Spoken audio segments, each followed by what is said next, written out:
हमारे YouTube channel पे D you hub. तो आज हम करने वाले हैं आपका unit number 2, consumer behaviour and market selection. तो कंज्यूमर बिहेवियर क्या होता है? कंज्यूमर बिहेवियर एक स्टडी होता है जिसके थ्रू क्या करते हैं आप कंज्यूमर के नीड एंड वांट्स को अवेयर कर पाते हो, स्टडी कर पाते हो, ठीक है, ताकि आप उनके उसको सेटिस्फाई सको। कंज्यूमर बिहेवियर क्या होता है? It's a process where by the individual decide what, when, where, how and from whom to purchase the goods and services को बोलता है कंज्यूमर बिहेवियर। कस्टमर कौन होता है? कस्टमर का होता है it is someone who consistently purchases the goods and services to satisfy from the supplier and pay for it to meet their requirement, उसको हम बोलते हैं customers. Who are the consumer? Consumer are those who buy the product for their own need and use them, उसको बोलते हैं consumer. जो बेचने के लिए यूज़ हो सके, जो रेगुलरली यूज़ करे, उसको बोलते हैं कस्टमर। जो प्रोडक्ट बार बार खरीद रहा है। और कंज्यूमर कौन होता है? जो खुद के यूज़ कर ले, उसको हम बोलते हैं consumer.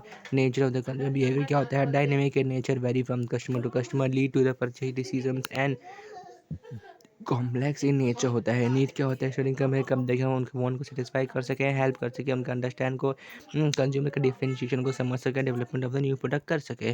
Factor influencing the consumer behaviour of buy decision, psychological factor होता है कंज्यूमर प्रेफरेंसेस, लाइक्स, डिसलाइक, ठीक है। साइकोलॉजिकल फैक्टर कहता है motivation, perception, learning and the attitude.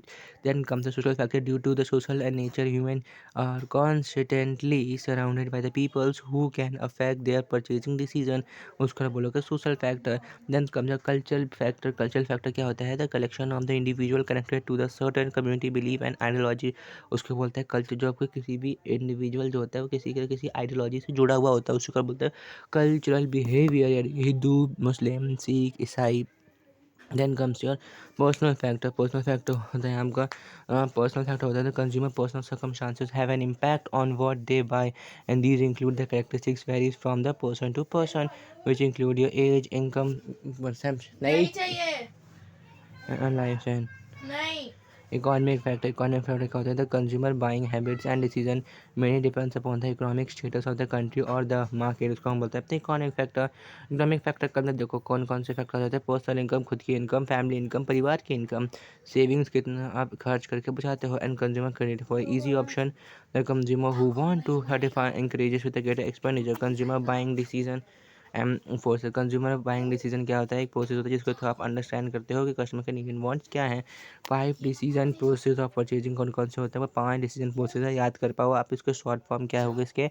NIEPP। NIEPP होगा आपका शॉर्ट फॉर्म, जिससे आपका परचेज प्रोसेस के 5 प्रोसेस होते हैं जिस पर आपको कर दो कोई भी प्रोडक्ट खरीदने से पहले भैया तुम्हें 5 चीज़ें अपने दिमाग में घुसेड़ ले लिए। मतलब प्रोसेस आप फॉलो करते हो किसी प्रोडक्ट को परचेज करते पहले पहले आप क्या करोगे? Need recognition. नीड रिकॉग्निशन से क्या मतलब है? नीड रिकॉग्निशन होता है कुछ प्रोडक्ट को आइडेंटिफाई करोगे, कौन सा प्रोडक्ट चाहिए, कैसी आपकी डिमांड है, आपको कुकर चाहिए, टॉयलेट पेपर चाहिए, क्या चाहिए। फिर आप क्या करोगे? इन्फॉर्मेशन को सर्च करोगे, साथ जाओगे अलग अलग वेबसाइट पे सर्च करोगे। आपको जूते चाहिए तो आपको इसको चाहिए, नाइक के चाहिए, बाटा के चाहिए, कौन से कंपनी के चाहिए, लगामी के चाहिए, जॉर्डन के जूते चाहिए, जो भी चाहिए आप उसको सर्च करोगे। फिर आप करोगे उसको इवेल्युएट करके भैया कौन से किसकी क्वालिटी अच्छी है, कौन से आपके बजट में है। फिर आप उसे परचेज डिसीजन करोगे और पोस्ट परचेज इवैल्यूएशन में खरीदने के बाद यूज़ करने के बाद आप उसे इवैल्यूएशन करोगे। पार्ट 2 आएगा बहुत जल्दी, बिना किसी देरी के। लाइक, सब्सक्राइब एंड कमेंट होगा।